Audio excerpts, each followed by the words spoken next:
Ok, comenzamos, por favor.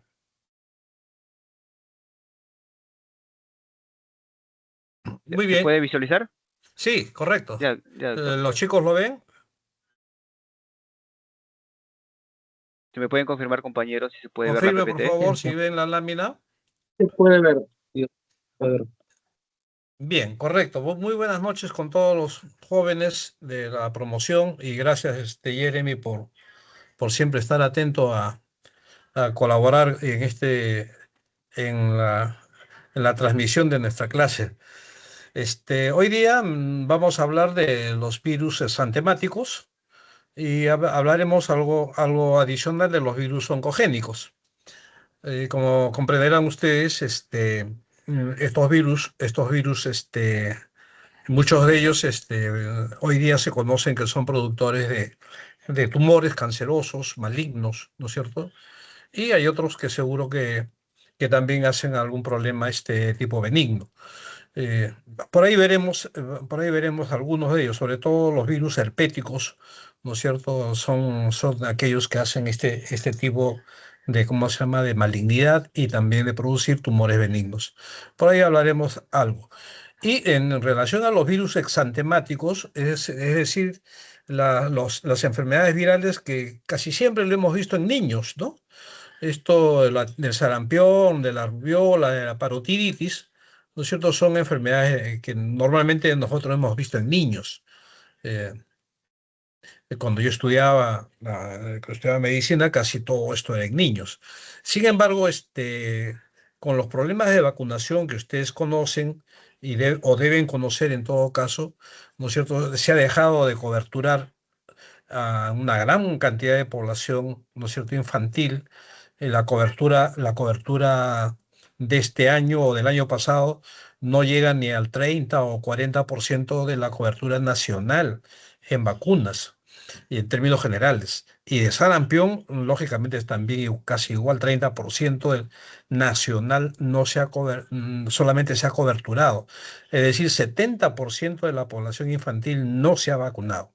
Y eso es un problema que lo vamos a ver luego. Entonces, estos virus producen estas enfermedades en niños. Y cuando no da de niño, ¿no es cierto? Cuando no le da la enfermedad en el niño, la época de la niñez hasta los 12, 13, 14 años, entonces esta enfermedad puede dar también en jóvenes o adultos jóvenes hasta los 25 años, a veces un poquito más, y eso ya son raros casos que se presentan.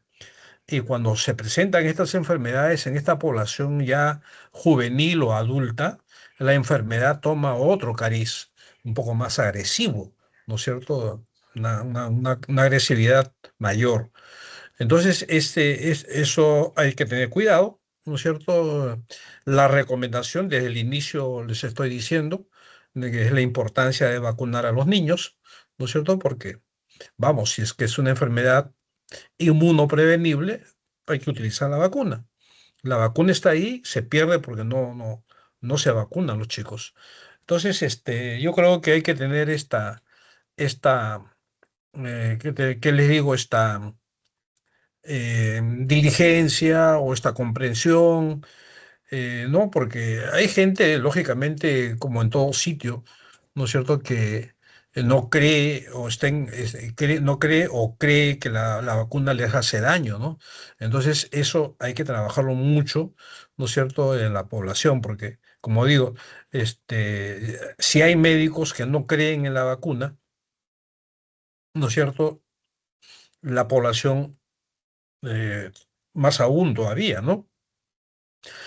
Nosotros cuando estudiábamos medicina, los gobiernos nos premiaban en alguna oportunidad, ¿no es cierto?, con algún punto, medio punto en algún curso que necesitábamos ese medio punto y nosotros salíamos a vacunar de casa en casa, ¿no es cierto?, a los sitios más alejados de Lima, ¿no es cierto?, Villa El Salvador, que en ese tiempo se estaba formando, San Juan de Miraflores, etcétera, ¿no?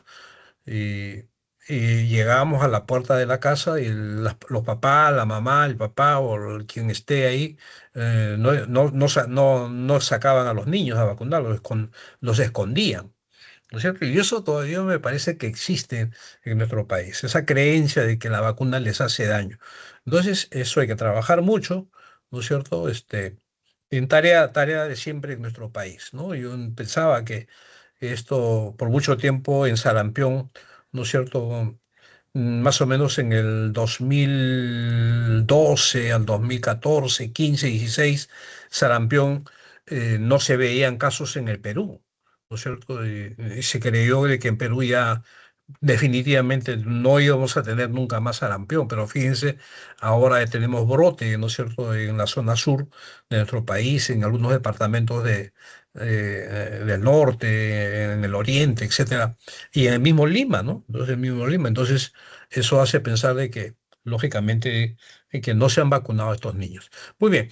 Entonces, dicho esto como parte introductiva, nos queda ver y analizar algunas estructuras, ¿no es cierto?, importantes que tienen los virus con las cuales atacan y producen la enfermedad.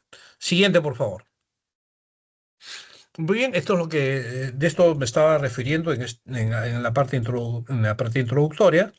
En este mes de mayo, que acaba de terminar, el día 16 de mayo se promulga este decreto supremo, el 008-2026 de salud, ¿no es cierto? En donde se declara emergencia sanitaria, ¿no?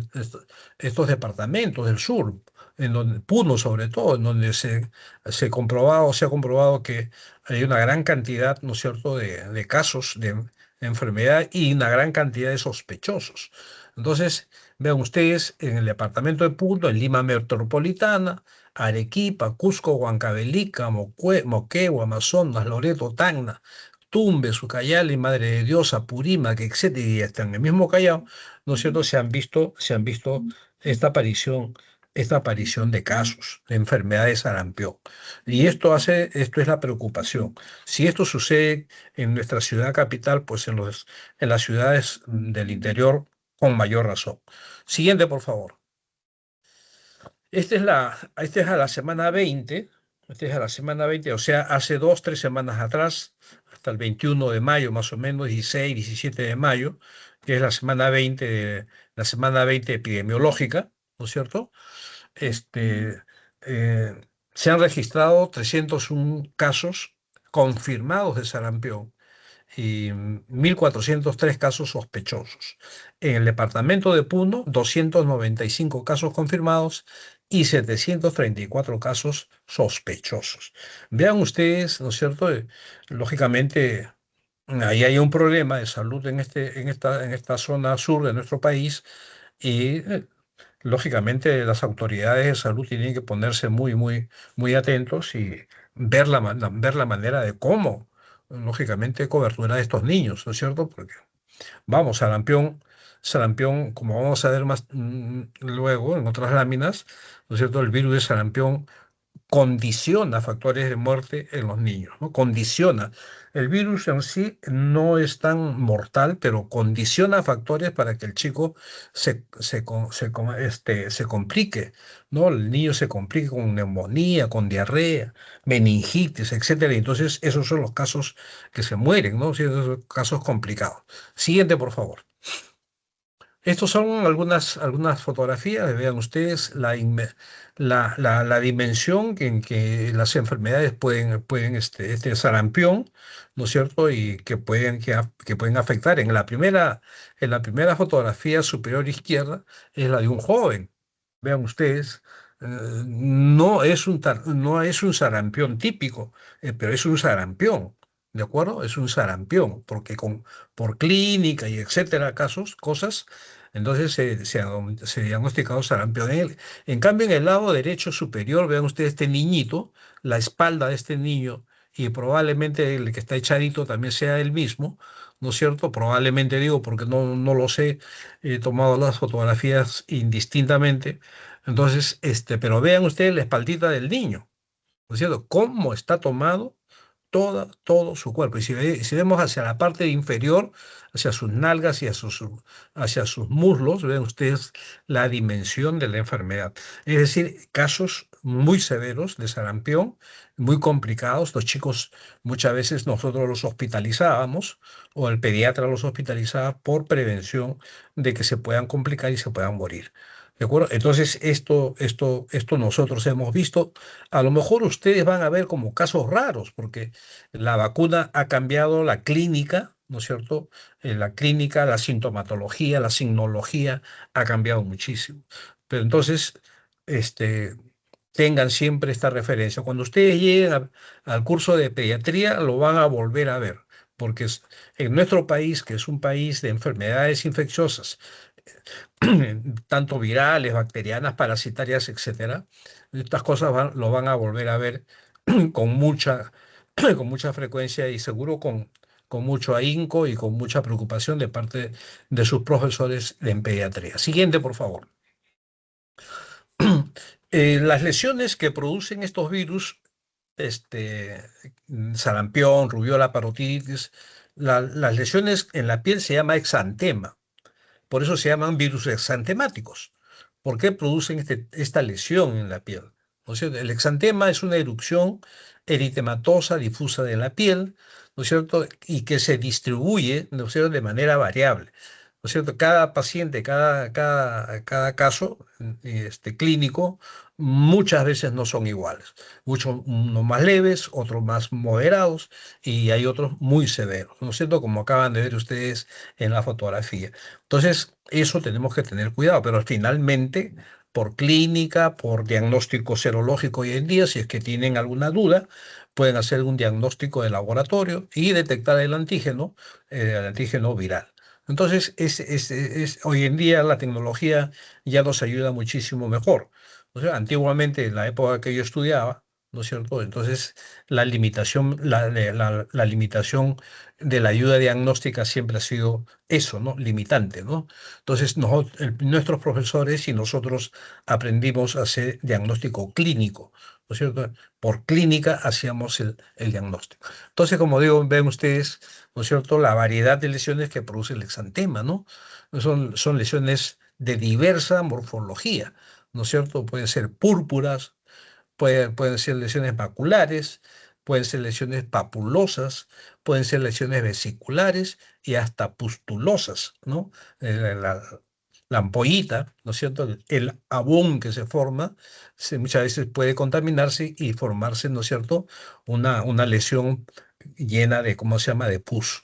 Entonces, todas esas cosas hay que ver. Entonces, uno dice, el libro no dice, ¿no es cierto?, que debe formarse una pústula en el sarampión, pero en la clínica, en las enfermedades no hay nada absoluto, ¿no es cierto? Porque pueden haber niños muy reactivos, ¿no es cierto? O también en el caso supuesto que pueden estar inmunosuprimidos o inmunodeprimidos, entonces la enfermedad es muy, ¿cómo se llama?, muy agresiva, ¿no es cierto? Muy bien, entonces eso tenemos que tener mucho cuidado. Y hay otras enfermedades también, hay otras patologías que también pueden producir exantema, ¿no es cierto? Hay bacterias, hay riquecias, hay parásitos que también pueden producir este exantema. Y entonces eso entra en el diagnóstico diferencial. Tienen que tener mucho cuidado entonces ustedes, ¿no es cierto?, de hacer siempre un diagnóstico bien consensuado, bien analizado, para no equivocarse, por favor. Entonces, ¿por qué? Vamos a ver. Siguiente, por favor. Vean ustedes cuántos virus diferentes de sarampión, diferentes de rubiola y diferentes de parotiditis que pueden producir exantema. Hay los virus generalmente en esta lámina. O sea, hay herpesvirus, hay adenovirus, hay picornavirus, parvovirus, togavirus, los paramixovirus, que son el que vamos a ver en la clase, ¿no es cierto?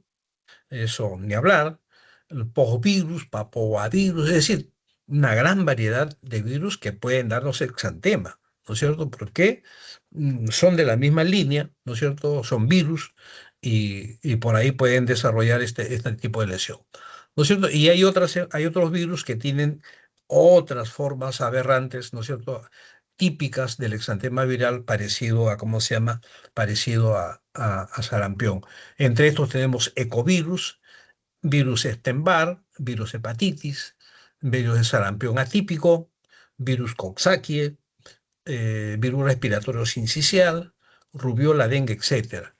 Entonces, hay otros virus que producen ampollas, ¿no es cierto? Herpes simple, herpes zóster, enfermedad mano-pie-boca, que es el Coxsackie virus A16, que ahora último en estas semanas hemos tenido algunos casos, ¿no es cierto? Tanto de Coxsackie con cuadro diarreico, ¿no es cierto? Y algunos Coxsackie tipo mano-pie-boca, ¿no es cierto? Que felizmente han sido muy poquitos casos, pero hemos tenido. Y estas enfermedades, ¿no es cierto? Y lógicamente estos virus, mucho tiempo que no se ve en nuestro país, muchísimo tiempo. Si yo he visto en mi época de estudiante y médico, he visto uno o dos casos de esta enfermedad mano-pie-boca, pues es una cosa rarísima, ¿no es cierto? Entonces, pero hoy, y fíjate, la semana pasada, antepasada, hace 2, 3 semanas atrás, se han estado haciendo estas coberturas y por eso es que el decreto supremo que yo les acabo de mostrar. Siguiente, por favor. Muy bien, esta es la estructura, ¿no es cierto?, de los paramixovirus. Vean ustedes la línea o la relación de proteínas. Todas estas estructuras son proteínas del virus, ¿no es cierto?, con las cuales el virus hace daño. Ataca a la célula humana y hace daño. Cada una de ellas cumple una función, como vamos a ver en un cuadrito que por ahí les he preparado o he escogido, y para que ustedes vean la importancia de cada una de estas proteínas. El virus, como digo, el virus es característico, ¿no es cierto?, Eh, en tener estas proteínas, en formar estas proteínas lógicamente, para supervivir, ¿no es cierto? Hacen daño y lógicamente se multiplican, se dividen y sigue la existencia del virus, ¿no? Entonces, el virus deja la lesión y se va. Esa es la característica clínica de todos estos virus, ¿no es cierto? Vean ustedes, en la parte superior tenemos una hemaglutinina o neuraminidasa, la proteína F, ¿no es cierto? La proteína de fusión, la proteína M, que es la proteína matriz, la proteína SH, proteína hidrófoba pequeña, la polimerasa larga, la nucleocápside, una fosforoproteína, una cisteína rica, etcétera, son polimerasas del ARN, o sea, del virus, ¿no es cierto? Y en ella también vemos una doble capa de lípidos, ¿no es cierto?, que es muy importante en la estructura del virus. Vuelvo a repetir y vuelvo a decir que todas estas proteínas son las que le dan la patogenicidad al virus, ¿de acuerdo? Tengan presente esto y vamos a ver un cuadrito más adelante. Siguiente, por favor. Vean ustedes, ¿no es cierto?, la clasificación de los paramixovirus. Hay una gran familia, un gran grupo de virus en este sentido. Los respirovirus, en los cuales ahí se estudia la parainfluenza. Seguro que algún profesor va a hacer a lo mejor yo puedo revisar por ahí algo, ¿no es cierto? Los rubulavirus. Ahí tenemos para influenza también y para otiditis, morbillivirus, sarampión. este, em, Vamos a ver en otra lámina lo que es rubiola, es togavirus, que no está en la clasificación. Los togavirus no están dentro de los paramixovirus, pero vamos a ver porque togavirus es ¿cómo se llama? ¿Cómo se llama? El virus de sarampión. Perdón, virus de rubiola. Estoy diciendo algo más. Virus de rubiola. Entonces ven ustedes en el lado derecho las proteínas que hemos visto en la estructura del gráfico anterior, ¿no? Siguiente, por favor. La característica de la familia, ¿no es cierto?, Paramyxoviridae, ¿no es cierto?, son virus de tamaño 150 a 300 nanómeros, no tienen esta doble capa de lípidos. está cubierto por proyecciones, dos proyecciones. La envoltura tiene tres proteínas, dos glicoproteínas que forman los dos tipos de proyecciones y una proteína no glicosilada que contribuye a la estructura e integridad de la capa interna de la membrana. Entonces, estas proteínas, ¿no es cierto?, que las hemos visto en la lámina anterior, en el gráfico, son de las que estamos hablando. Siguiente, por favor. Son las características de este virus. No se cultivan en huevo embrionado, a excepción de virus para parotiditis, que sí lo hace. Se desarrollan en cultivos celulares y producen una acción citopática caracterizada por fenómenos de fusión de células infectadas con formación de células gigantes o sincidios. Y en presencia de matillas de pollo o cobayos se produce la fijación del virus en los receptores nucleoproteicos de la célula. Algunas características importantes que se hace evidente en el laboratorio sobre todo. Siguiente, por favor.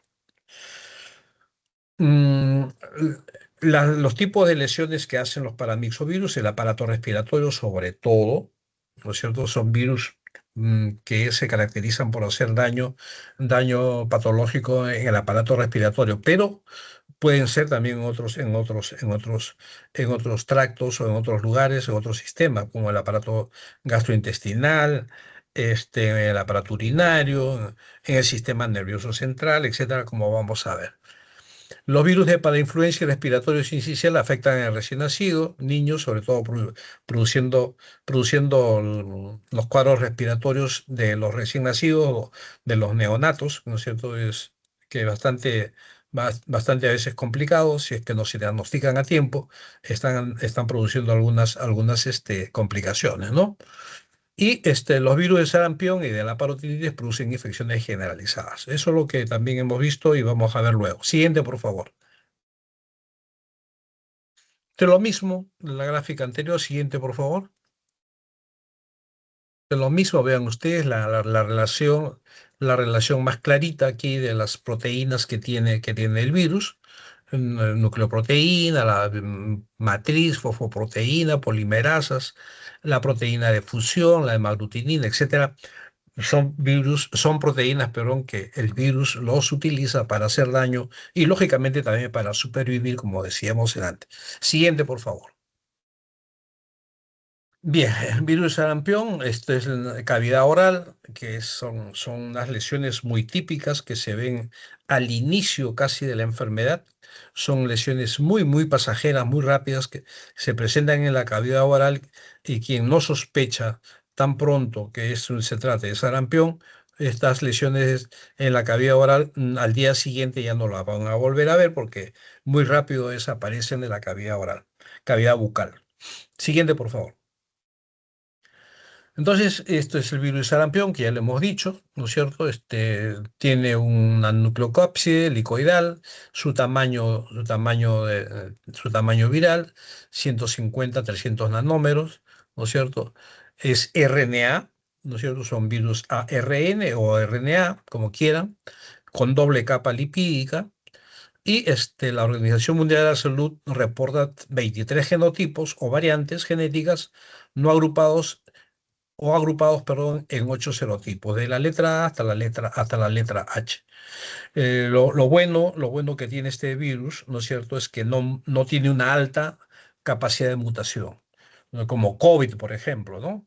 El COVID demostró tener una altísima capacidad de mutación. Al día siguiente, una variante de COVID al día siguiente estaba mutando. Entonces, y eso ha hecho imposible creó difícil, ¿no es cierto?, la fabricación de vacuna para COVID. En cambio, en virus de sarampión, las vacunas son bastante estables, vienen de muchos años atrás, ¿no es cierto? Utilizándose la misma vacuna, por ahí que pueden haber algunas variantes, pero eso no es tan pronto, ¿no es cierto? Cada 5 años, a cada 3, 5 años se pueden ir cambiando o mejorando las vacunas, ¿no es cierto? A necesidad y a complejidad, ¿no es cierto?, de algunos casos clínicos, ¿no es cierto? Pues se detectan algunos antígenos que pueden haber cambiado en los ciertos, en el virus, ¿no es cierto? Y hace que se tenga que propiciar una fabricación nueva de vacunas, ¿no? Siguiente, por favor. Estas son las proteínas y sus funciones, vean ustedes en el lado derecho, ¿no es cierto? La nucleoproteína protege a la ARN viral, la fosfoproteína, la proteína P, la polimerasa, posiblemente parte del complejo de transcripción. En la matriz tiene que ver con el ensamblaje de los viriones. El factor de fusión activa la fusión celular, hemólisis y penetración viral. Vean ustedes, cada proteína tiene una función que cumple para hacer daño en la célula huésped. Las hemaglutininas también igual, absorción a células nucleadas y eritrocitos. Proteínas grandes, posiblemente parte del complejo de transcripción. Entonces, son los diferentes tipos de daño que hacen estos virus, ¿no? Muy bien, siguiente, por favor. Esto es más o menos un esquema de cómo es la ruta que sigue el virus desde que ingresa hasta que sale, ¿no? Hasta que se va. En algunos casos pueden ser mortales, ¿no es cierto? En algunos casos pueden dejar secuelas, pero en muchísimos casos, en la gran mayoría, el virus no deja secuelas, el niño se recupera ad integrum, ¿no es cierto? Se recupera plenamente su estado de salud y no queda huella, ¿no? No queda daño. Pero hay casos, sí, como les digo, que pueden complicarle la vida a los niños y, lógicamente, este sarampión ha matado muchísimos niños, ¿de acuerdo? Muy bien, la inoculación, tracto respiratorio, replicación local en el tracto respiratorio, extensión viremia, linfática generalizada, diseminación en pequeños vasos sanguíneos, se va a las conjuntivas, al tracto respiratorio, tracto gastrointestinal, todo lo que está en la parte derecha superior, que está en iniciales. Estoy leyendo conjuntivas, tracto respiratorio, tracto gastrointestinal, tracto urinario, sistema nervioso central. En todos ellos, preferentemente el virus anida, ¿no? El virus va a atacar.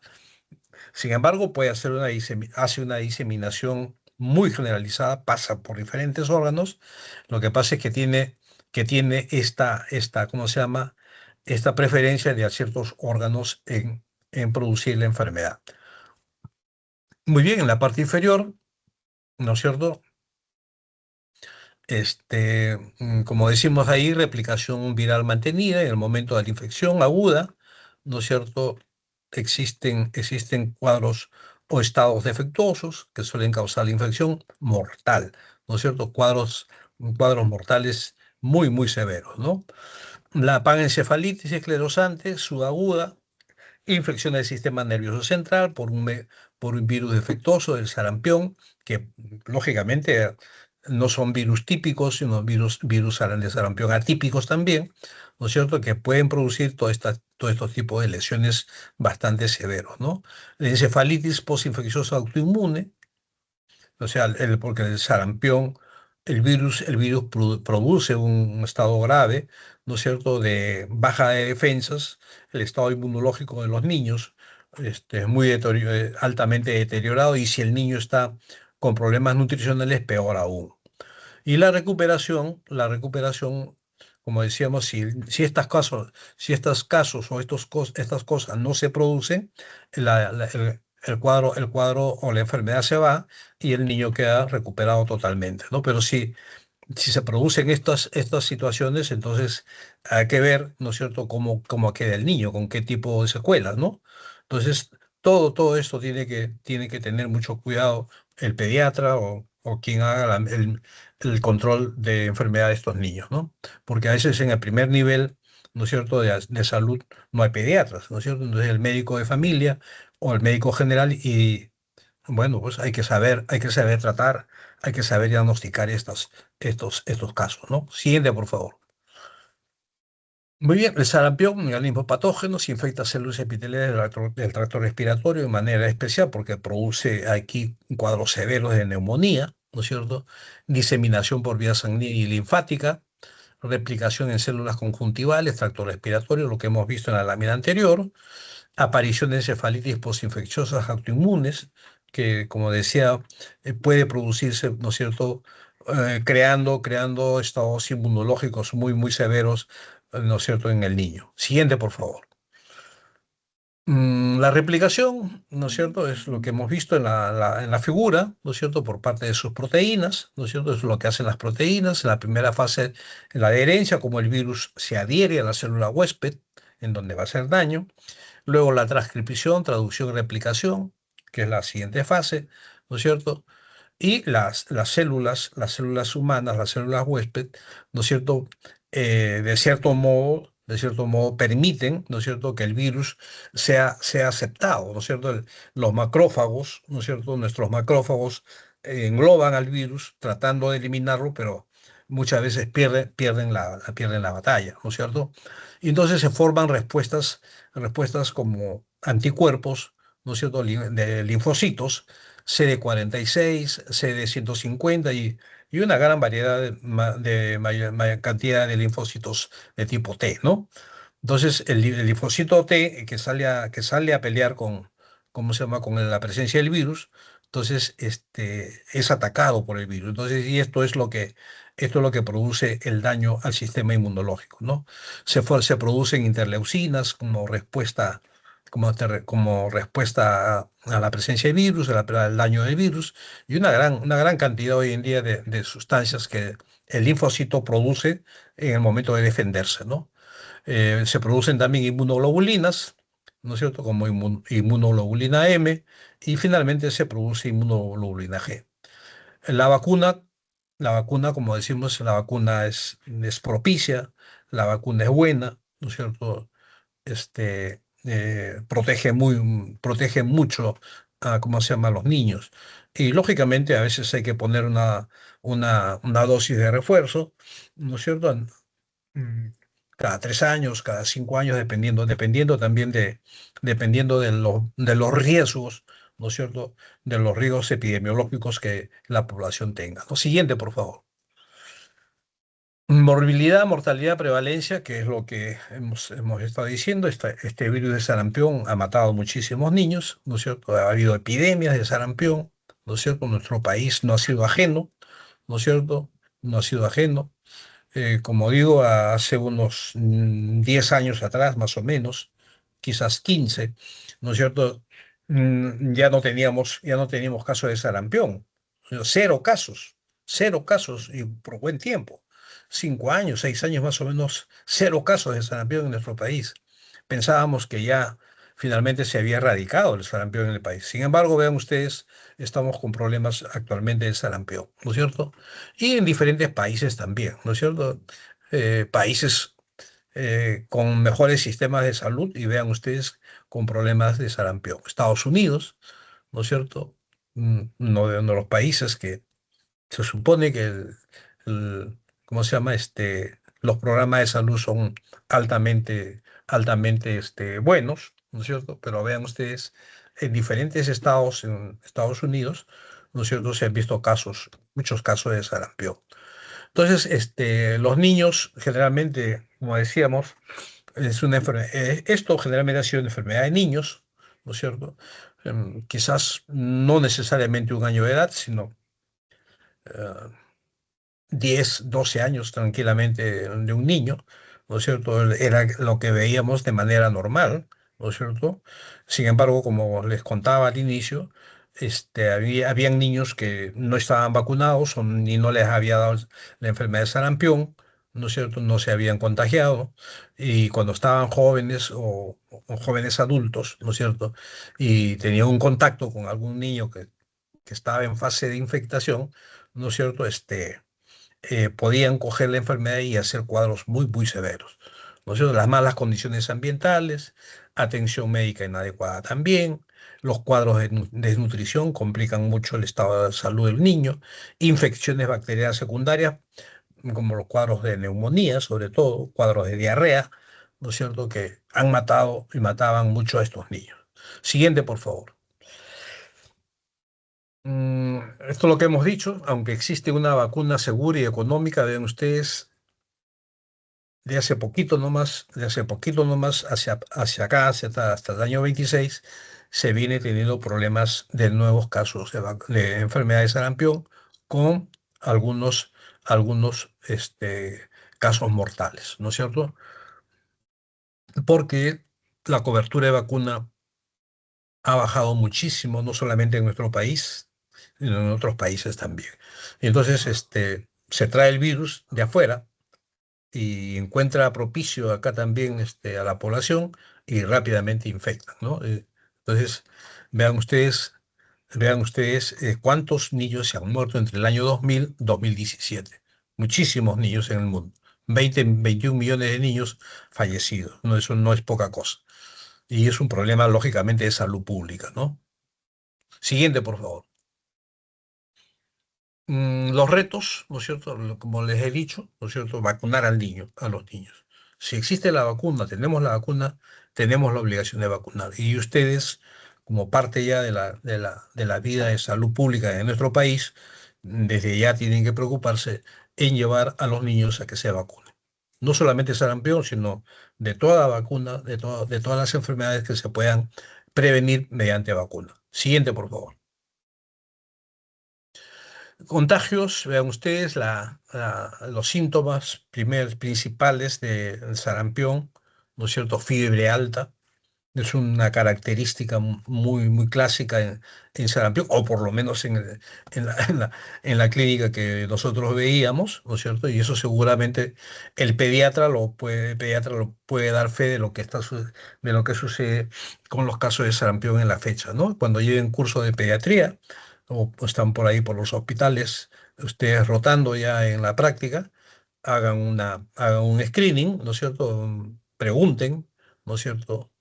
eh, y vean las características clínicas de esta enfermedad. Fiebre alta, 40 grados centígrados, era la característica de esta enfermedad, ¿no es cierto? 40 grados en un proceso infeccioso en cualquier niño no había. Eso no existía. El único caso que tenía así fiebre altísima, 40 grados centígrados, que rompía a veces el termómetro, era esta enfermedad de sarampión. Y eso era un dato clínico indistinguible, o sea, un dato clínico que nos daba el diagnóstico a primera mano. Y eso, lógicamente, la fiebre era antes de que aparezca el exantema, porque en el momento que aparecía el exantema, la fiebre desaparecía. Característica clínica de la enfermedad. Decía doctor, la mamá decía, el papá decía, doctor, le apareció estas manchas y se le fue la fiebre. Hasta ayer, anteayer ha tenido fiebre y apareció la mancha, estas manchitas que tiene en la carita, en el cuello, en el hombro, en la barriguita, en el pecho, etcétera, y se le fue la fiebre. Entonces, la mamá y el papá, que eran muy acuciosos con sus niños, nos daban esa información. Entonces, el diagnóstico estaba cantado. El diagnóstico estaba cantado, era sarampión. Sin ir al laboratorio, hacerle pruebas de análisis. Clásicamente, esto era sarampión.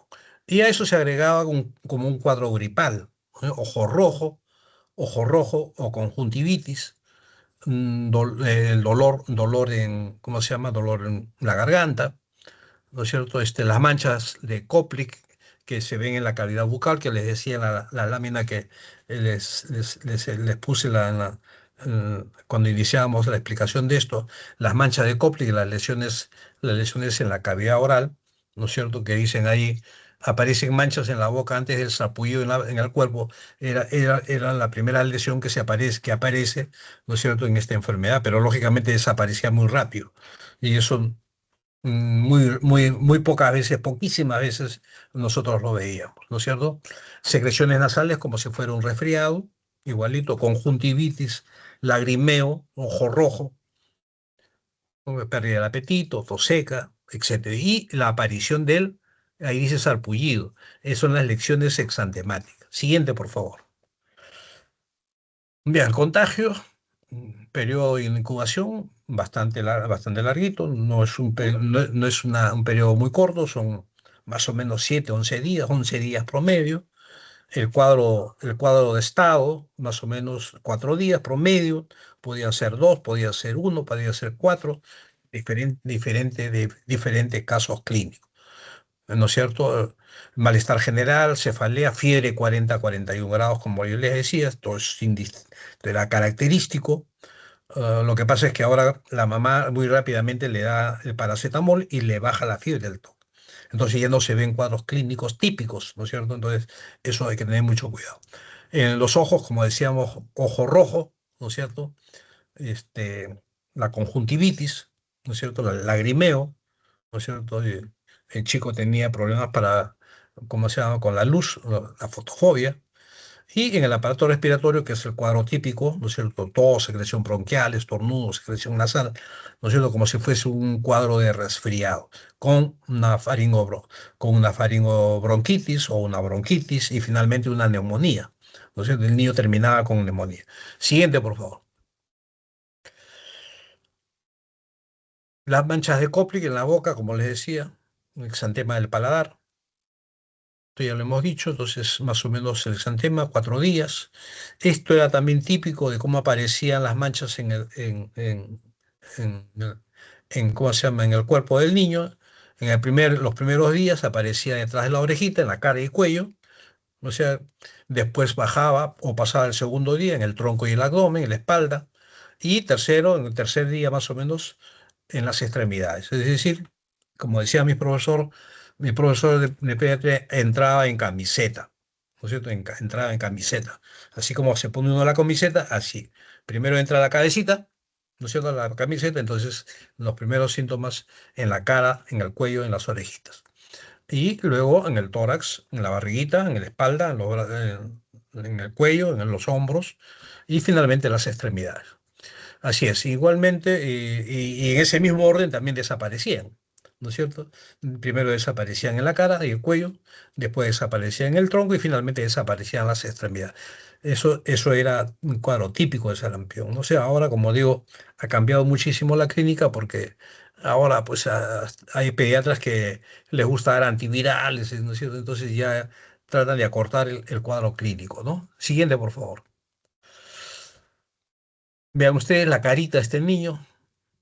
Yo no sé si logran distinguir la cantidad de exantema que tiene la carita. Vean ustedes los ojitos, vean ustedes el exudado que tienen en los ojitos, la conjuntivitis que tiene. Vean las orejitas. Parece que el que está tomando la fotografía le he dicho, jálate la orejita para también verte que la orejita también está tomada. Vean ustedes toda la carita, todo el cuello, vean ustedes cómo está. Y en la parte posterior de su cuerpito, vean ustedes cómo está terrible, es un sarampión florido, como decía mi profesor, ¿no es cierto?, de pediatría, un cuadro florido típico de sarampión. Estos, lógicamente, nosotros sí hemos logrado ver, ¿no es cierto?, en nuestra época de estudio, porque, vamos, eh, la costumbre de no vacunar a los niños, si hasta ahora existe, ah, 30, 40 años atrás que yo estudiaba, más de 40 años, ¿no es cierto? Entonces esto era peor. Entonces, la cultura en nuestro país no ha mejorado, la cultura médica o la cultura de salud en nuestro país no ha mejorado. Definitivamente no ha mejorado. Entonces, esto es un problema. Siguiente, por favor. Las complicaciones, como les decía, el sarampión, con estas complicaciones los niños se morían, neumonía, infecciones bacterianas, diarreicas,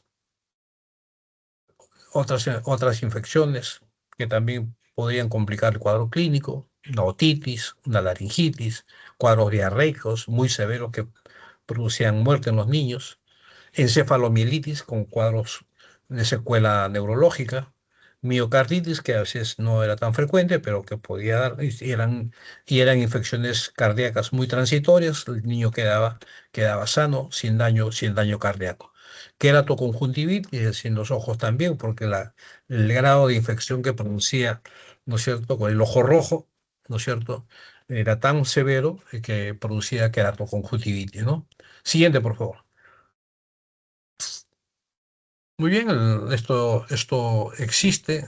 El diagnóstico nosotros hacíamos el diagnóstico clínico, epidemiológico, que es lo que siempre hemos hecho. Sin embargo, como ven ustedes, hay una gran variedad de virus que pueden producir lesiones exantemáticas, podrían complicarnos, ¿no es cierto?, la vida y crear, ¿cómo se llama?, una duda de diagnóstico. Y ante eso, nosotros teníamos las pruebas de laboratorio. Hoy en día las pruebas serológicas son las más fidedignas que las podemos utilizar, ¿no es cierto?, en diferentes estadios de enfermedad. Pronóstico, como decía, la recuperación completa y en los casos complicados, ¿no es cierto?, con secuelas y a veces casos mortales, ¿no es cierto? Lo siguiente, por favor.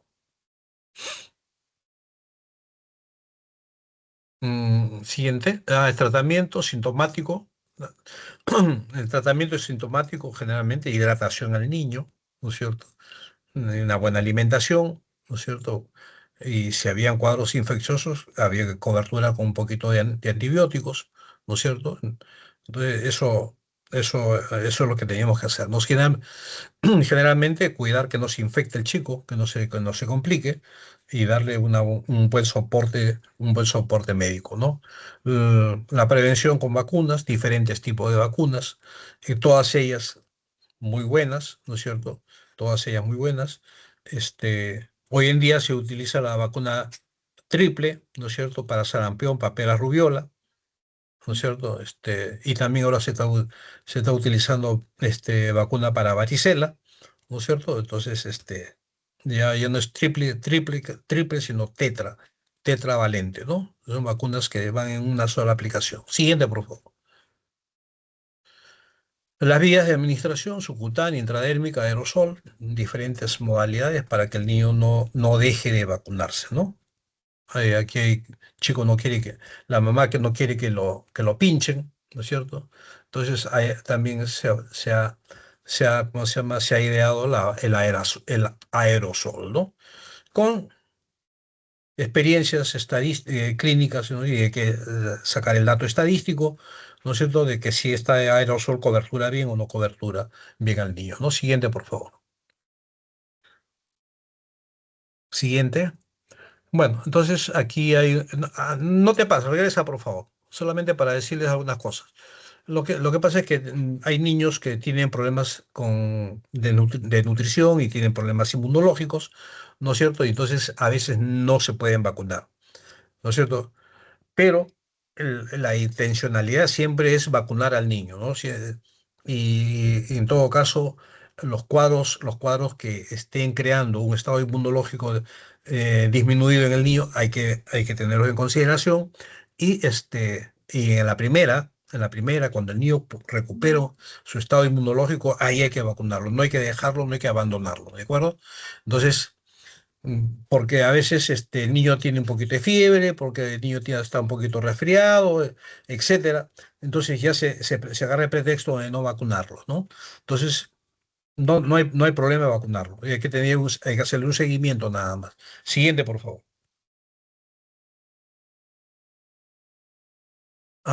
La vacuna puede administrarse en forma segura y eficaz a los niños con una enfermedad aguda leve, como fiebre leve, diarrea o infección de vías respiratorias superiores, aunque no debe administrarse en niños con fiebres altas. Esa es la condición, ¿no es cierto? Entonces, eso por lo menos es lo que yo les puedo decir. El pediatra con mejor experiencia, con mejor manejo y con mejor estadística de casos, les puede cambiar esta idea. Pero, ¿no es cierto? Desde mi punto de vista, el niño no debería dejarse de vacunar.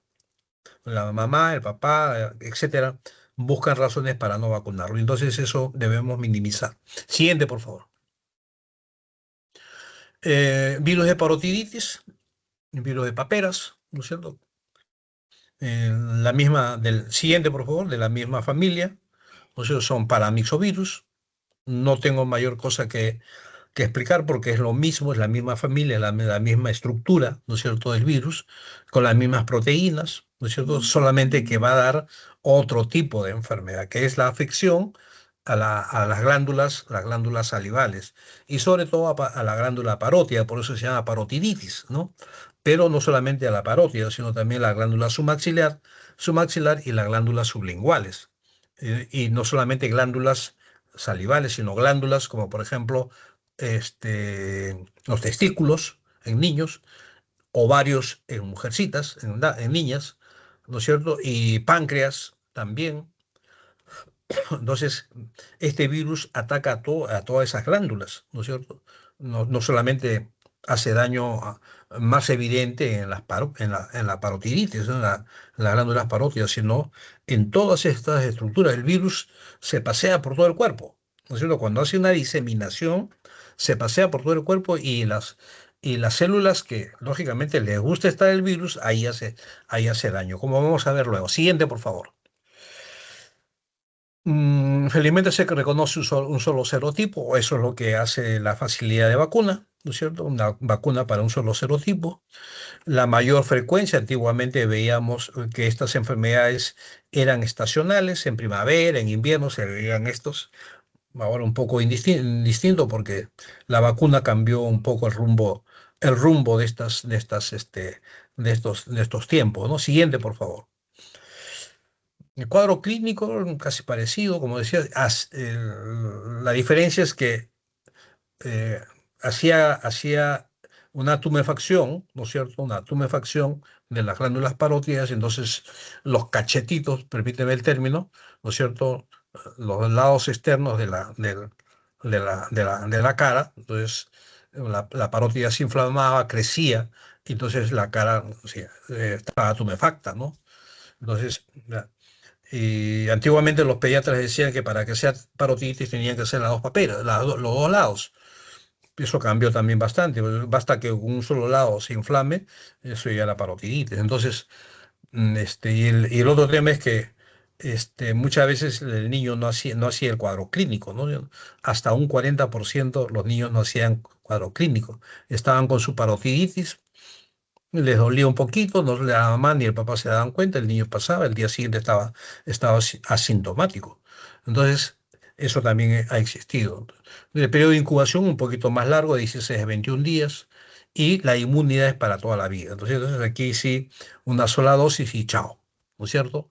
Vean ustedes la diseminación, glándulas salivales, genitales, como les decía, tanto en varones como en mujeres, sistema nervioso central, nervios periféricos, los ojos, corazón, riñón, páncreas, sobre todo en páncreas, porque a veces la infección por parotiditis, por virus de parotiditis, producía una infección bastante fuerte en el páncreas y en muchos casos, no, felizmente no, o en pocos casos diría, ¿no es cierto?, dejaba un daño en las células pancreáticas, ¿no es cierto?, en las células beta, sobre todo, que producen insulina, ¿no es cierto? Entonces ahí producía un daño y el niño quedaba con este problema de insulina, ¿no es cierto?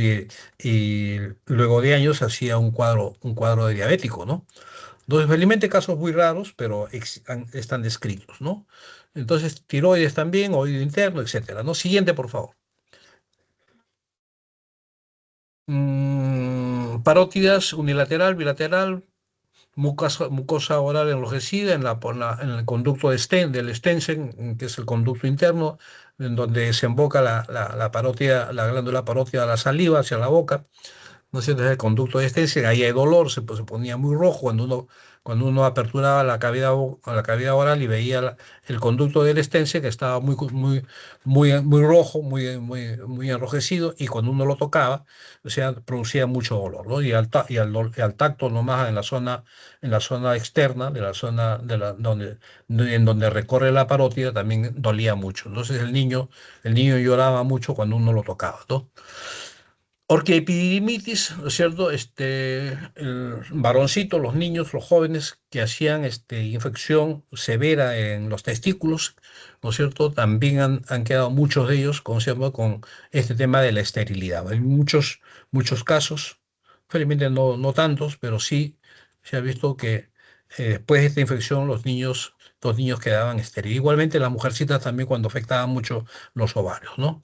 Cuadro de meningitis, como hemos dicho también en el caso de sarampión, puede darse con secuelas muy pocas, ¿no es cierto?, muy raras, ¿no? Encefalitis aséptica, pancreatitis, como les he dicho, diabetes juvenil, ¿no es cierto?, que eran los cuadros que se veían. Muchos casos se resolvían, otros casos no, y se han quedado con el problema de diabetes, ¿no? Los problemas renales, muy transitorios, una infección muy rara muy leve, por cierto, y el niño se recuperaba la función. Ooforitis, que es la infección y daño en los ovarios, tiroiditis, miocarditis, endocarditis, casos un poco raros, ¿no? Siguiente, por favor. En el laboratorio lo mismo que habíamos hablado de sarampión. ¿No es cierto? Si tienen alguna duda diagnóstica, pueden hacer diagnóstico de laboratorio, sobre todo los diagnósticos serológicos para detectar ¿no es cierto?, los antígenos, ¿no es cierto?, antígeno S, antígeno B, ¿no es cierto?, del virus de parotiditis. Por pruebas, ELISA, fijación de complemento, hemalutinina, radioinmunensayo, etcétera, diferentes pruebas que existen en la serología. Siguiente, por favor. Tratamiento igual, todas las enfermedades virales no tienen tratamiento, algunas sí, ya se han encontrado tratamientos virales, pero en estos casos solamente sintomáticos, calmar el dolor, si hay fiebre, calmar la fiebre, eh, calmar básicamente la incomodidad, ¿no es cierto?, de apertura de boca, para pasar la saliva, etcétera, de parte del niño. Entonces ahí hay que darle un confort, ¿no? Y en los casos de embarazo, las mujeres embarazadas, niños graves, ¿no es cierto? También se obtuvo en la industria farmacológica o farmacéutica, ¿no es cierto? Esta globulina hiperinmune, ¿no? Entonces, inclusive para niños inmunodeprimidos, ¿no? Siguiente, por favor. Virus, género de la parainfluenza, un cuadro respiratorio alto. Siguiente, por favor. Este, eh, Sobre todo que afecta a los niños recién nacidos, con un cuadro en los neonatos también, ¿no es cierto? Cuadro típico que a veces suponía un CRUP, una especie de CRUP, una dificultad, ¿no es cierto?, en la tráquea, ¿no es cierto?, para respirar, este, cuando había este cuadro de parainfluenza, ¿no? Algunas variantes, ¿no es cierto?, de tipo de parainfluenza humano, que son los rubulavirus, el 2, el 4A, el 4B y otras variantes, y los respirovirus, que es el primo hermano del rubulavirus, ¿no es cierto?, los virus de la parainfluenza humano 1 y 3, ¿no es cierto?, porque también existen otros tipos de, ¿cómo se llama?, de parainfluenza, como vamos a ver. Los niños recién nacidos los recién nacidos y niños de 1 a 5 años generalmente son los que hacen esta enfermedad de laringotraqueitis, bronquitis, croup, como les digo, ¿no es cierto?, que son bastante, o por lo menos en el área de niños es bastante frecuente, ¿no? El lugar de origen primario, la nasofaringe, el aparato respiratorio alto, ¿no es cierto?, el tracto respiratorio inferior, que es muy raro, a veces 25%, con cuadros bronquiales y neumónicos, ¿no es cierto? Lo más frecuente que se ve, ¿no es cierto?, es la laringotraqueobronquitis. Generalmente son cuadros leves, moderados, y los más raros, lógicamente, son mucho menos, ¿no es cierto? Siguiente, por favor. Lo que pasa es que en esta familia sí hay muchos serotipos, entonces cualquier serotipo puede producir casi el mismo cuadro clínico, ¿de acuerdo? Entonces, la epidemiología, transmisión interpersonal y por vía respiratoria, infecciones primarias en niños menores de 5 años, reinfecciones a lo largo de toda la vida. Es decir, porque, ¿no es cierto?, las variantes de serología de virus hacen que permanentemente podamos tener, en la época de nuestra vida, varias infecciones por diferentes tipos de virus, ¿no? En el otoño se creía que estaban los tipos 1 y 2 todo el año, el tipo 3, y hemos visto, pues, lógicamente, brotes en los hospitales, en las guarderías, porque los niños, al convivir, se contagian muy fácilmente, ¿no? Con la tos, con el estornudo. Siguiente, por favor. Cuadros clínicos respiratorios hasta llegar a cuadros de neumonía, como hemos dicho, cuadros más graves, más alarmantes, ¿no es cierto? El CRUP, ¿no es cierto?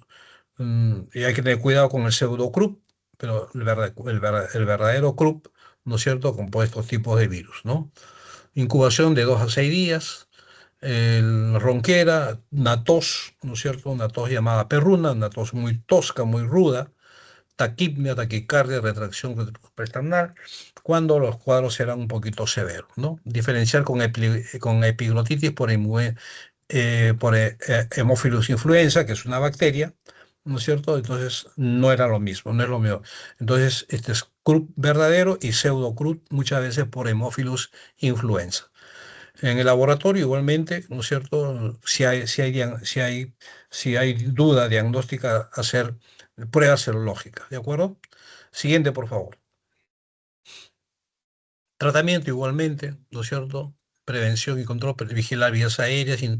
Me era muy raro, muy rara vez había que intubar porque vamos, la tráquea se cerraba muy fuerte en el croup y el chico ya no respiraba, se podía morir asfixiado. Entonces había la necesidad de poner un, un tubo endotraqueal, ¿no es cierto? Eso era muy raro. Y se vio que este virus respondía a estos tipos de medicamentos antivirales que existen en la farmacia actualmente, que era la mantadina, la rimantidina y la ribavirina, ¿no? Esos son antivirales que son útiles para esta enfermedad. Vacuna también igual. Estamos vacunándonos casi frecuentemente con influenza, que es lo que más tenemos, ¿no es cierto? Pero los niños a lo mejor una variante de influenza que son las parainfluenzas, ¿no? Siguiente, por favor.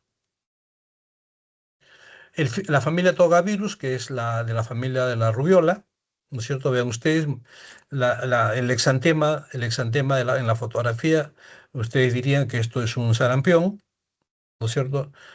Habría que ver bien el cuadro del exantema, porque la rubiola, el exantema es muy menudita, es muy pequeñita, mucho más pequeña ¿cómo se llama? Que el sarampión. Entonces, el clínico, el pediatra, que tenía buen ojo, o sea, o que estaba acostumbrado, lógicamente, a ver este tipo de exantema, por, ¿no es cierto? Por observación clínica nada más, hacía la diferenciación entre lo que era sarampión y lo que era rubiola. ¿De acuerdo? Y además la rubiola no tenía la misma progresión clínica que el sarampión. La rubiola al segundo o tercer día desaparecía y listo, ya no había cuadro exantemático. En cambio, el sarampión sí tenía todo un cortejo, ¿no es cierto?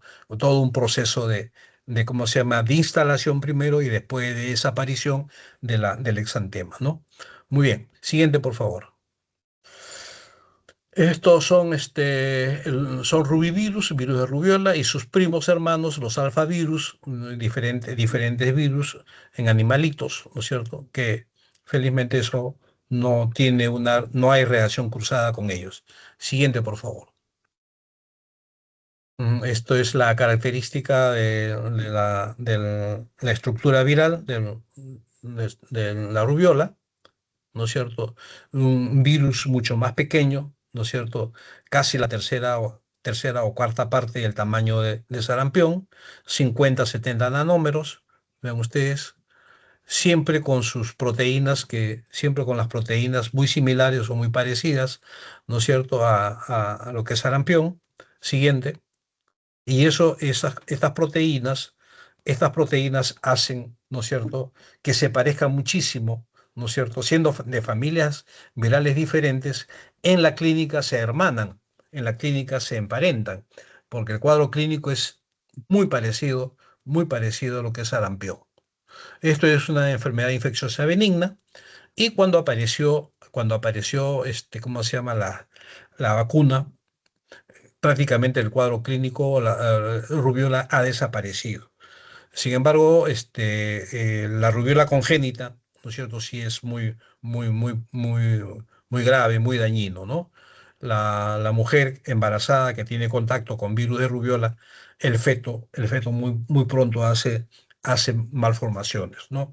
Y entonces hemos tenido y tenemos una gran cantidad, ¿no es cierto?, de niños con estos problemas de malformación por rubiola, ¿no es cierto?, los que han vivido, porque hay otros que murieron, ¿no es cierto?, en el vientre materno, ¿no es cierto?, y mm, por un lado bien y por otro lado mal, porque lógicamente se morían y ya no nacían con las malformaciones que traían cuando nacían vivos estos niños, ¿no? Entonces, muy bien. Esto también tenemos que tener cuidado con las mujeres que están embarazadas, ¿no es cierto? Y la mujer que va a embarazarse o que quiere embarazarse debería primero vacunarse, ¿no? Y tener cuidado de que si está embarazada no debe ir a fiestas infantiles, ¿no es cierto? Porque los niños, uno no sabe, ¿no? A veces, muchas veces uno no sabe que el niño está en fase de, ¿cómo se llama?, de contagio. Y entonces, porque la rubiola, como les digo, en el segundo día, el tercer día ya no se nota, y en la mamá, el papá, nadie se dio cuenta, ¿no es cierto? Entonces, y el niño o la niña está en fase de contagio. Va, va, va a la reunión social con la tía, la hermana embarazada, etcétera. Entonces ahí puede haber este tema del contagio y tener el problema ¿cómo se llama?, de la enfermedad, ¿no es cierto?, de malformación congénita por rubiola. Siguiente, por favor. Bien, en el hombre el virus se comporta como si fuera un paramyxovirus, es decir, como un sarampión, ¿no es cierto? Y sus características de laboratorio son muy similares, en todo se parecen, ¿no es cierto? Así que aquí no hay nada más que explicar, porque el cuadro clínico muy similar, el laboratorio muy similar, etcétera. Y sobre todo, como digo, si están vacunados, el niño no sufre daño. No hay mortalidad por rubiola en niños. Sí hay problemas de malformación congénita, nada más. Ahí sí, eso sí está bien claro. Y eso hay que tenerlo muy claro también. Siguiente, por favor. La epidemiología antes de la vacuna tenía comportamiento epidémico, y después del año 69 que se aprueba la vacuna epidemiológica, todo se ha modificado. Ya no hay, ¿no es cierto? Ya no hay estos cuadros, ¿no es cierto? Ahora ya no se ve rubiola. Realmente hace muchísimos años que rubiola ya no sé, pues yo no soy pediatra, ¿no es cierto? Los pediatras dirán si es que ven o no ven este rubiola. Pregúntenle a sus profesores pediatras qué cantidad de rubiola están viendo, rubiola, ¿no? Y si hacen el diagnóstico de rubiola por cuadro clínico, o hacen rubiola por diagnóstico por laboratorio, ¿no? Entonces eso tenemos que tener cuidado. La contagio, vía respiratoria, por la gotita de la saliva, por la tos, el estornudo, etcétera. Periodo de incubación 21 días, pródromo una semana, 7 días. El exantema, como decíamos, ¿no es cierto?, puede aparecer en 3 días y al día siguiente irse. O a lo mejor en un día aparece y al día siguiente se desaparece. Entonces, ese era el problema del cuadro clínico de rubiola, ¿no es cierto? Hay muchos virus, como hemos dicho en las láminas anteriores, que también producen, ¿cómo se llama?, exantema, y pueden producir cuadros clínicos muy parecidos a rubiola. Ahí tenemos a los adenovirus, los enterovirus, Epstein-Barr. Siguiente, por favor. Complicaciones, artritis, jóvenes, no en niños, sino en jóvenes, porque puede haber rubiola en jóvenes, como les digo, casos raros, ¿no es cierto? Rodillas, codos, tobillos, etcétera. Rubiola congénita, que es lo que, como le digo, por malformación congénita en corazón, valvulopatías, daño en válvulas cardíacas, cualquier tipo de válvulas. En los ojos también igualmente, microoftalmía, retinitis, glaucoma, cataratas, etcétera. Niños nacían con catarata, nacían ciegos, ¿no es cierto? Es catarata congénita. Hepatomegalia, esplenomegalia, cuadros neumónicos, sordera, lesiones en huesos largos, etcétera. Alteraciones de los huesos también, por cierto. Y el laboratorio en la serología, como les hemos dicho, cualquier prueba serológica hoy en día detecta estos antígenos o anticuerpos, ¿no es cierto?, que genera ¿cómo se llama?, la persona. Siguiente, por favor. Pronóstico bueno, sintomáticos en tratamiento, prevención, vacunas. Siguiente. Y revisemos rápidamente los virus oncogénicos, virus de tipo ADN, virus de tipo ARN. ¿De acuerdo? En los virus ARN es lo que tenemos más. Los virus ADN son los menos. Siguiente, por favor. Pero existen, ¿no es cierto? Y las teorías, la teoría del tumor canceroso por virus, hay una gran variedad de teorías, ¿no es cierto? Por ahí les dejo para que lo revisen. Estimulación de la proliferación celular, introducción de elementos genéticos capaces de diversos controles celulares vitales, inducción viral que conlleva a supresión inmune y aparición de tumores. En muchos casos se necesitan de asociarse a agentes físicos y agentes químicos, es decir, también utilizar cofactores para que los virus puedan hacer daño. Siguiente, por favor. Hay una gran variedad, ¿no es cierto?, de propuestas conceptuales, teorías, ¿no es cierto? Hay la teoría viral del cáncer, la teoría del oncogen, la teoría del antioncogen o genes supresores de tumor, la teoría génica del cáncer, teoría de la inflamación o microambiente, etcétera. ¿No es cierto? Es lo que más o menos existe hasta hoy en día. Siguiente, por favor. Virus oncogénicos son aquellos que en su proceso de infección pueden transformar una célula normal en cancerosa, que es lo que sucede, ¿no es cierto? Y ahí, lógicamente, se incluye la teoría de los cambios de los genes de la célula por parte de estos virus. Siguiente, por favor. La teoría diversa ¿cómo se llama? De cómo procesa el virus una transformación en una célula normal en una célula anormal. ¿De acuerdo? Entonces, el virus ADN, poxvirus, herpesvirus, adenovirus, papovavirus, patnavirus. Y virus ARN es básicamente los retrovirus, ¿no es cierto? Aquí tenemos la gran gama de los retrovirales. Entonces, esto es lo que se ha estudiado muchísimo, se viene estudiando mucho hoy en día. Siguiente, por favor. Eh, Virus oncogénicos ADN, papoavirus, papiloma, adenovirus, bovino, simio, aviar, posviridae, molusco contagioso, un tipo de, ¿cómo se llama?, de enfermedad tipo venerio, ¿no es cierto? El herpes virus, el virus Epstein-Barr, ¿no es cierto? Parvovirus, hepatitis B, y aquí la gran mayoría, ¿cómo se llama?, de enfermedades reconocidas hoy en día, sobre todo en el grupo de papoavirus con papilomavirus humano, ¿no es cierto?, que hoy día ya se conoce, vamos a hablar un poquito de ello, y los herpesvirus también, que se conoce muchísimo hoy en día. Siguiente, por favor. Los papilomavirus 16, 18, que son los que producen cáncer cuello uterino, ¿no es cierto? Cáncer de vulva, cáncer endometrio, cáncer de ovario, etcétera, más sobre todo cáncer de cuello uterino, ¿no es cierto? Específicamente cáncer de cuello uterino. Y algunos virus asociados, porque pueden producir verrugas, que podrían ser cuadros benignos, pero que al final podrían complicarse en un cuadro, este, ¿cómo se llama? Oncológico, ¿no? Sea de cuello uterino, sea de pene, sea de laringe, cáncer de esófago, cáncer de pulmón, que serían los otros órganos, los otros sitios en donde este papilomavirus también puede afectar. Siguiente, por favor.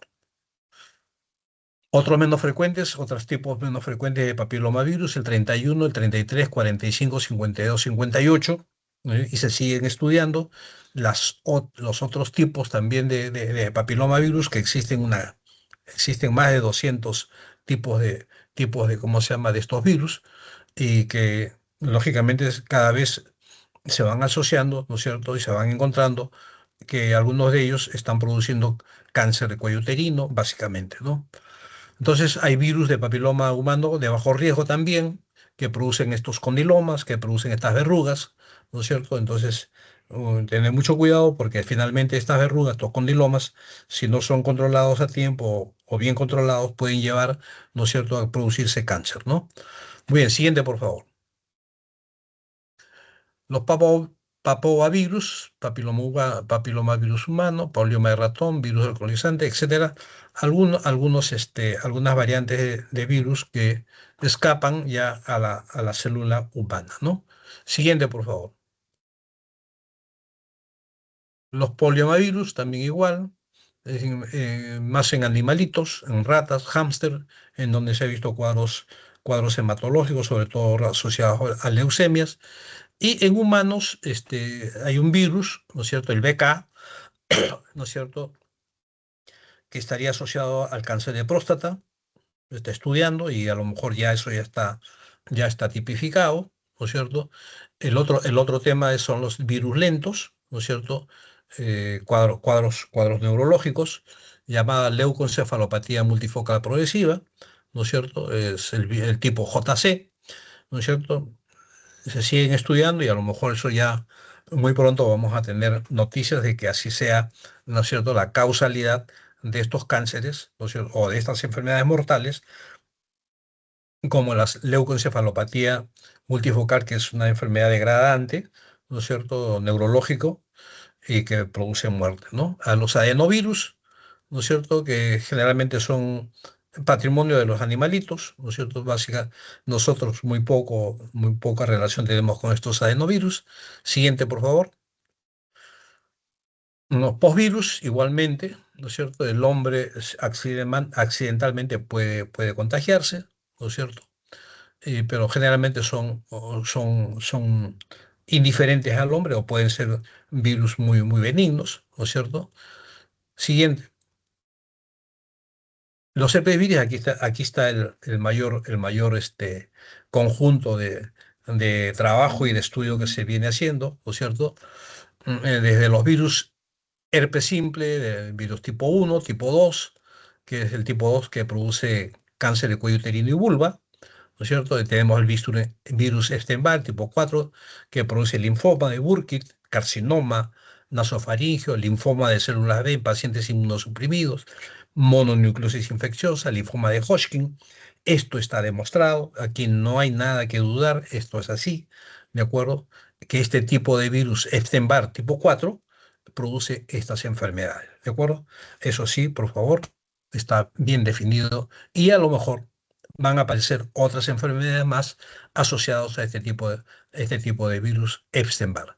Los virus citomegalovirus típicos, tipo 5, mononucleosis, retinitis, hepatitis y otros sarcoma como sarcoma de Kaposi, y sobre todo el sarcoma de Kaposi en pacientes inmunosuprimidos, como por ejemplo el caso de SIDA, ¿de acuerdo?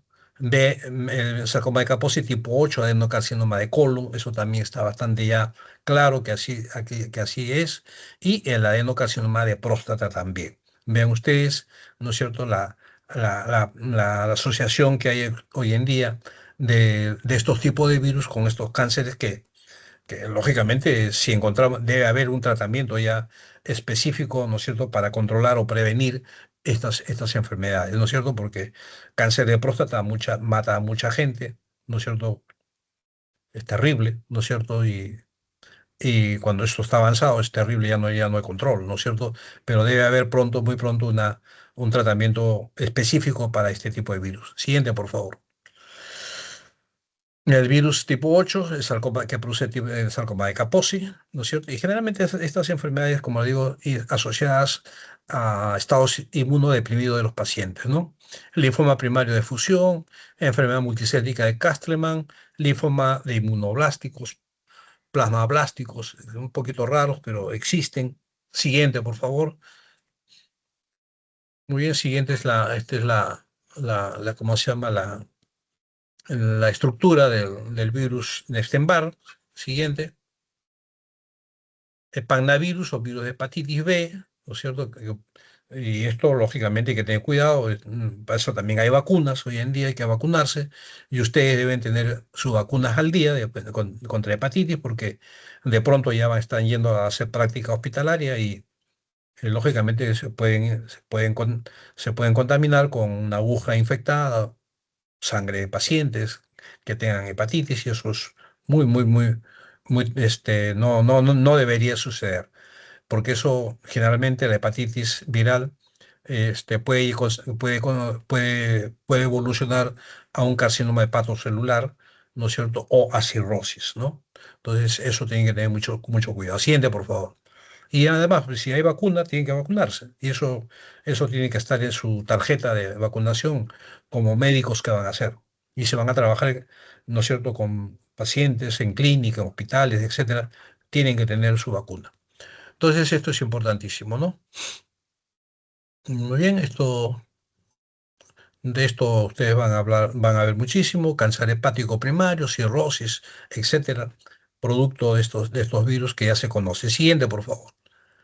Y felizmente hay pues toda una gran asociación de pacientes con este problema de hepatitis viral, ¿no? En todo el mundo ya existen, ¿no es cierto?, estas asociaciones que están exigiendo a los laboratorios farmacéuticos o a los científicos que cada vez preparen mejores vacunas, mejores tratamientos para este tipo de cáncer hepático, ¿no? Y los virus oncogénicos ARN, siguiente por favor, son mucho menos, ¿no es cierto?, mucho menos relacionados a los humanos, y entre ellos tenemos el HTLV-1, que produce leucemia, linfoma en pacientes adultos, y el HTLV-2, que también es otro tipo de leucemia, ¿no es cierto? Existen, ¿ah? Existen, hay estos virus, ¿no? Y los virus lentivirus, ¿no es cierto? Como decíamos, ¿no es cierto?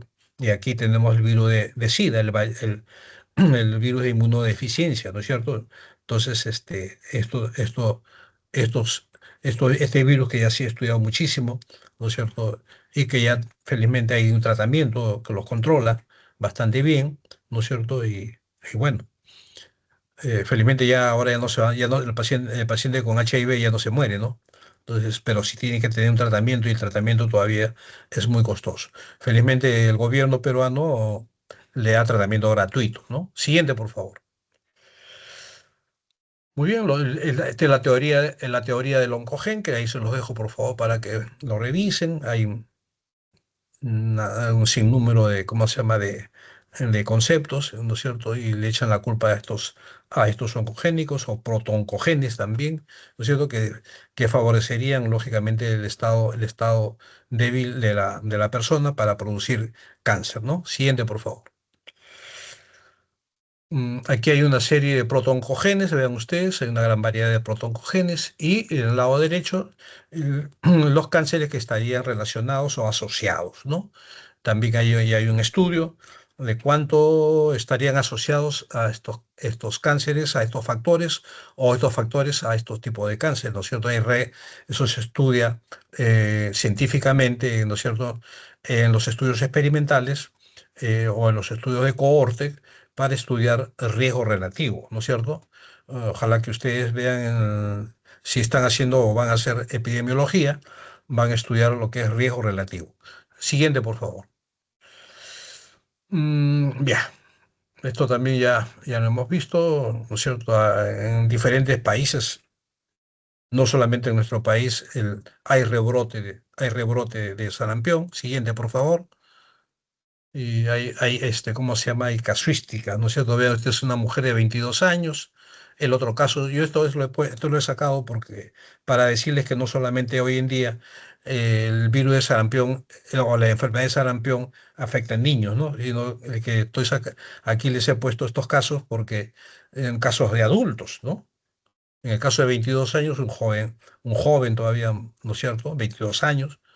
El otro caso de 35 años, el otro caso de 37 años y cada vez que puede, como les hemos dicho, que afecte a una población mayor, el cuadro clínico también se vuelve muy severo. Siguiente, por favor. Vean ustedes, jóvenes, ahí le he cogido la fotografía de jóvenes, vean ustedes cómo está la espalda y el pechito, la parte superior de este joven, ¿no es cierto? Vean ustedes cómo está. Las manos que normalmente no son tomadas, vean ustedes cómo están tomadas por el exantema. En la cavidad bucal, ¿no es cierto? O sea, cuando cuando uno quiere ver las manchas de Koplik, ¿no es cierto? Y quiere verlos detrás de los carrillos o en la base, en la parte lateral de los carrillos de la cavidad bucal, ahí aparecen las manchas de Koplik, que es se parece a un rocío, ¿no es cierto? Lastimosamente la fotografía no ayuda mucho, pero eh, y la idea es verlo en vivo y en directo, no en fotografía. La fotografía puede engañar. Siguiente, por favor. Ah, cáncer hepático, siguiente. Virus hepatitis. La teoría del oncogen, más o menos cómo se instala en la célula y cómo la célula que es normal en la primera fotografía superior y cómo se produce, cómo se transforma a una célula cancerosa, ¿no? Siguiente, por favor. Bien, esto es la bibliografía. Aquí hay algunos enlaces bibliográficos que se los dejo para que lo puedan revisar, quien quiera, quien tenga interés. Y hay muchísima información. No solamente le pongo estos tres para, para que tengan ahí la idea de que existe mucha información al respecto. Yo creo que con esto estamos terminando, estimado Jeremy. Y si quedan algunas preguntas, algún comentario que quieran hacer, encantado de la vida, ¿no? Doctor, una consulta, buenas noches. ¿Cómo estás? Adelante, hijo. Doctor, sobre la vacuna no preventiva para este virus de papiloma humano, los serotipos 16 y 18, me pregunta es si esas también sirven para los demás serotipos. De alguna manera sí. Lo que pasa es que está demostrado que, ¿no es cierto?, ¿no? Para otros serotipos habría que fabricarse otra vacuna, ¿no es cierto? 33, Claro, 42, ajá. etcétera. Hay que fabricar otra Ujú. vacuna. Lo que pasa es que tienen una muy baja producción de cáncer, como que no es una alerta o una alarma, ¿no? Necesaria, lógicamente, para producir vacuna. Como sí 16, 18, que sí son altamente demostrados que producen cáncer, por eso es que la vacuna básicamente es de estos virus, ¿no? Ay, doctor, ya entiendo bien, claro. Ahora sí. Ya, doctor, gracias. Gracias, gracias a ti, Morales. Siguiente, ¿alguien más que quiera hacer algún comentario o una pregunta? Muy bien, creo que el tema da para mucho más, por cierto, más tiempo, pero hemos tratado de hacerlo más compacto, ¿no? Y nos hemos llevado más de una hora en la clase, pero vamos, estos temas son bastante importantes en la formación de ustedes. Van a ver sarampión, van a ver parotiditis, para influenza van a ver, etcétera. No es que no vayan a ver ustedes en su ejercicio profesional estas cosas, ¿no es cierto? Y tienen que saber, lógicamente, cómo de aquí a cuando hagan pediatría o hagan infectología, ¿no es cierto? Van a volver a estudiar todas estas cosas, seguramente con un poquito mayor de direccionalidad, ¿no es cierto?, a cada especialidad, ¿no es cierto? Los pediatras tienen muy buen enfoque de estos temas, ¿no? Entonces, yo les dejo ahí la inquietud, les dejo la base para que a partir de ahí ustedes puedan obtener más información, ¿no?